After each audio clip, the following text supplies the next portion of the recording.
Hey YouTube family, I know it's been a long time since I made a YouTube video. Shame on me. I know it's been a long time since I made like a dedicated YouTube video. But yeah, it's been a lot of change going on in my life. Like a lot of change, a lot of things going on. I moved across country with my husband. We left Atlanta. We needed a change, and now we're in sunny Nevada, and we love it here. We absolutely love it. So it's only been like a month, so we haven't been here long, but we love it so far. And yeah, just a lot going on. So I wanted to sit here and make a dedicated video about heat training because heat training is just something that I really want to get more people. I just want to spread the word about it because we don't have to relax our hair in 2024 anymore. Like, we don't have to do it. So I wanted to talk about my book, Heat Training Natural Hair, and I wanted to talk about the pros and cons of heat training. Okay, I want to talk about the pros and cons of heat training because if you're on the fence about heat training, you're thinking about it, you want to become a straight natural, then this book is a valuable resource to you to help you kind of decide like if I should do it, if I shouldn't do it, because it's a great alternative for people who are wanting to wear their hair straight without the chemicals. And I lived in Atlanta. A lot of people say, oh, what about reversion? I lived in Atlanta, and it's hot Atlanta. It gets very, very humid there. And I was able to wear my hair in a straight natural state without reversion, without it reverting at all, because I heat trained my hair to the point where it was like a relaxer when it was wet. So you don't have to heat train your hair to that point. There are levels and degrees of heat training. But if you want your hair not to revert, then you can have the look of a relaxer without having the chemicals. It just takes time. So that's what I'm going to talk about as far as the pros and cons of heat training. On page 5, if you have the book, but if you don't, I'm just going to go through all of them. So this is a freebie for you guys. So the pros, there are a lot of pros when it comes to heat training natural hair. There are tons of pros. Now the first one, of course, is it's going to be chemical free. You don't have to worry about all the chemicals. Your scalp is very porous because of the hair follicles. So all of the chemicals are going to go right into your skin. So you're going to absorb chemicals way faster in your scalp because of the hair follicles. So we all know about the harm, that relaxers can do. So it's good to be natural if you can. If you can. I'm not relaxer bashing at all, but, that's the number one reason that I think that will be a pro. Another thing, like I mentioned, humidity resistance. Like if you heat train your hair to the point where it's straight when it looks like a relaxer when it's wet, then you're not going to have problems with humidity because you loosen the disulfide bonds to the point where it's not going to revert. It's not going to revert at all. So resistance to humidity. And like I mentioned before, it depends on the level of heat training. If you heat train your hair just to loosen the curl pattern to make wash day easier, then your hair may still revert because you just loosen the curl pattern a little bit. So there's levels to heat training. Another thing is a pro, increased shine and body and bounce due to no chemical deposits in the hair.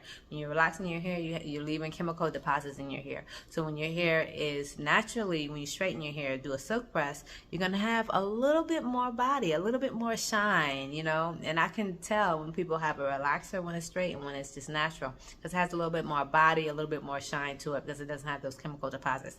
Especially if you're using a calcium hydroxide no-lye relaxer, I can spot those a mile away because the hair has like a dullness to it because of those calcium deposits on the hair. Another thing, like I mentioned before, it has the benefits of a relaxer without having relaxed hair.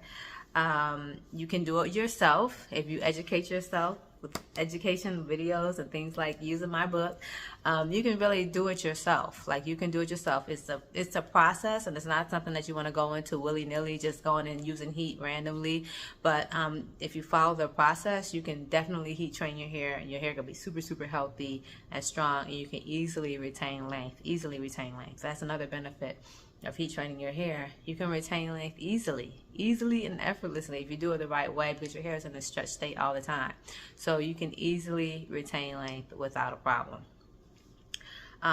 You're not going to have a lot of single strand knots, a lot of problems detangling your hair, because the more you heat train your hair is going to get super, super soft when it's wet.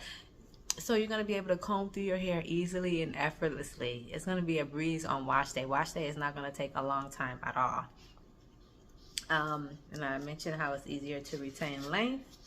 I mentioned here that detangling sessions are going to be a lot easier. It's going to be so much easier to detangle your hair. Like I mentioned, it's going to be softer. Your curl pattern is going to be looser. So you're not going to have to, a lot of times detangling the hair can cause a lot of damage because it's wearing away. Constantly detangling is wearing away that cuticle layer. So if you're not detangling so much and constantly brushing and combing through those coils, then your hair is going to retain length a lot easier.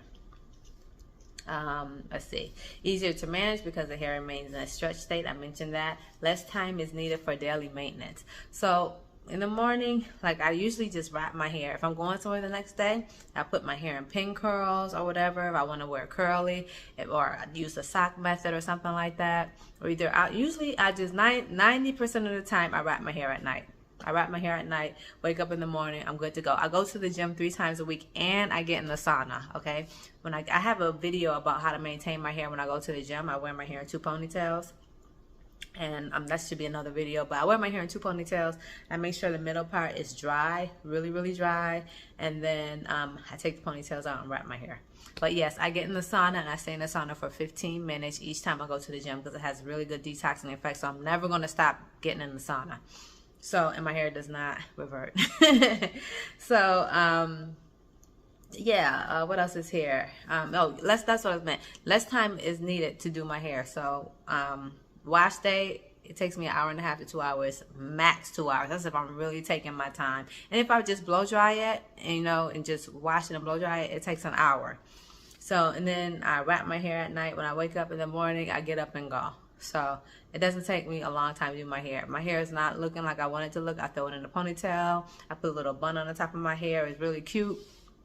And yeah, I'm good to go. I'm out the door. I'm not have to worry about, what am I going to do to my hair? My husband want to go somewhere tonight. Oh God, what am I going to do? I got to throw on a wig. No, I don't have to do none of that. What else here? You're able to see length due to, your hair is not in a shrink state, so you're able to see how your hair is growing. You're able to see if you have split ends, you're able to see it easier as opposed to when your hair is in this coily state. What else? Oh, your hair straightens with less heat over time. Over time, you don't have to use a lot of heat on your hair, so that's keeping your hair in a healthy state as well because you're not having to use a lot of heat. As your hair heat trains, you can go down back on the heat because you don't have to use heat as much. Like when I blow dry my hair is basically just about straight.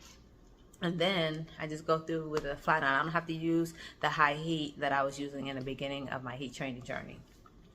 And yeah, and then you have more volume when you have when your hair is heat trained. You have more volume than you would if it was relaxed. It has more volume, more bounce, And then of course your scalp is going to be healthier because you're not using chemicals. So those are a lot of those are not all the cons. Those are just a lot of them. I'm sorry, pros. Those are just a lot of them. So as far as the cons, now here's the cons on page 9. Process takes time. Like it's not an instant process.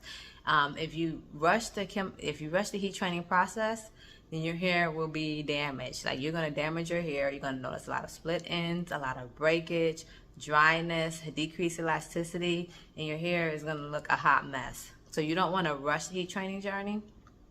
You want to take your time and do it right. So it takes time. So if you're not a patient person, then heat training is not for you. 100% it's not for you because it doesn't happen overnight. It's a process that takes a few months to get your hair and heat trained. Yeah, it doesn't happen overnight. It's not like you putting a relaxer on your hair and the next day you can wear your hair straight. It takes time. So the first couple of times when you flat iron your hair is going to revert. Okay, it is going to revert. So when I started my heat training journey, the best time to start is in the fall, because then you give your hair time, fall or winter time. So then by the time the summertime comes, your hair is not going to revert. So I started my heat training journey. My hair was short. I started my heat training journey, and then after I would use heat on my hair, and then I would just put it in like cornrows and put a wig on top or a head wrap or something like that, because my hair was, number one, it was shorter, and then number two, it just kept reverting because I was going to the gym. So by the time the summertime came, my hair was a nice length. It was not reverting, and I was able to just wear my hair out. So the best time to start is like in the fall. That's another subject, but yeah, I just want to say the process does take time.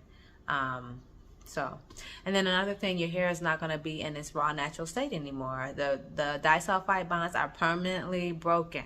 So your hair is not in its raw natural state anymore. So if you value your hair being in its raw natural state and you value your curls, then heat training is not going to be for you. That's a con, because once those disulfide bonds are loosened up, then it's really nothing that you can do.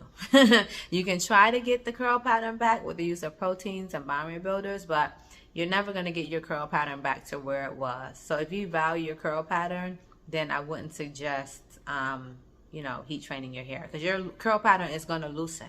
It's going to loosen somewhat. So if you want your hair in its raw natural state, like you don't want it to change from what it is in this curly, beautiful state, then that's fine. But heat training wouldn't be for you. But if you want to just loosen your curl pattern a little bit, because like I mentioned before, it's levels. If you want to just loosen it a little bit, then you can still go back and forth. But sometimes you may still have some straight pieces in your hair, because it's hard to predict depending on, our hair is different textures all over.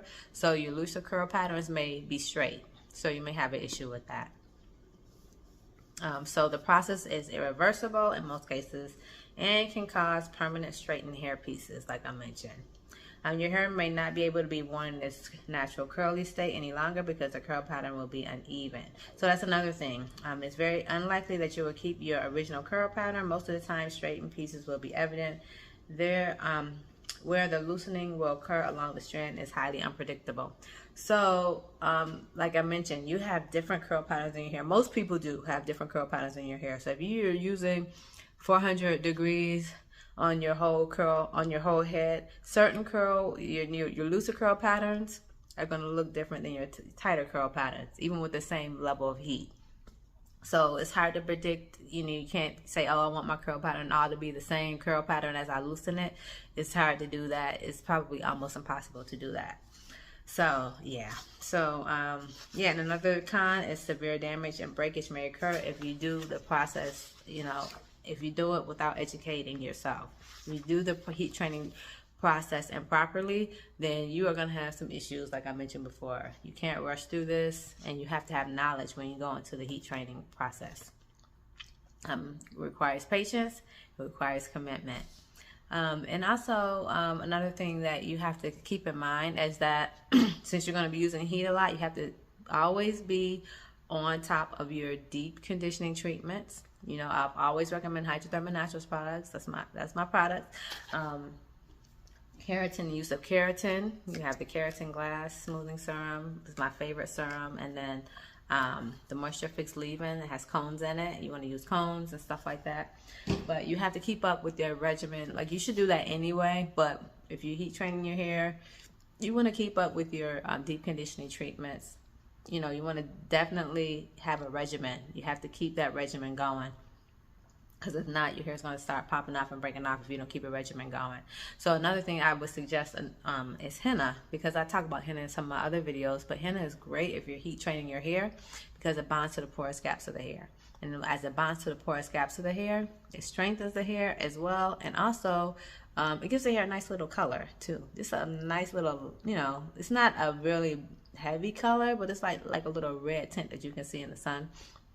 But some people don't like to do henna because henna is messy, so that can be a con to some people, that they have to keep doing henna treatments. But I suggest that you do henna treatments if you are heat training your hair, because it's really a good it protects the hair from heat, gives the hair a nice shine. And yeah, I like henna, and it acts kind of like a bond rebuilder, but it's just an all-natural form. It is not a bond rebuilder. It's not a protein treatment. Henna is not a protein treatment, but it kind of acts as one. So you have to keep up with your protein treatments and your henna treatments. If you use bond rebuilders, you got to keep up with that. And that can cost some money. Bond rebuilders can be expensive. So that's something to keep in mind. That can be a con. Requires time and commitment to a healthy hair regimen, as I mentioned. There are no shortcuts to healthy hair. A healthy hair regimen schedule for deep treatments, deep weekly treatments every other week must be maintained.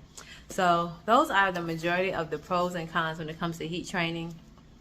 I'd like to know your thoughts about about it all? Like, do you think it's worth it?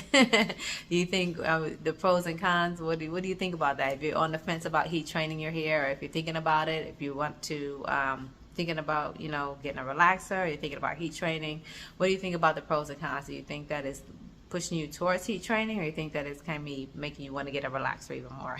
So if you have any questions about heat training your hair or anything like that, please check out my book, Heat Training Natural Hair. It has tons of information in here on how to heat train your hair the proper way, so you avoid a lot of pitfalls, mistakes that people make while they're heat training their hair. You want to do it the proper way, and you want to do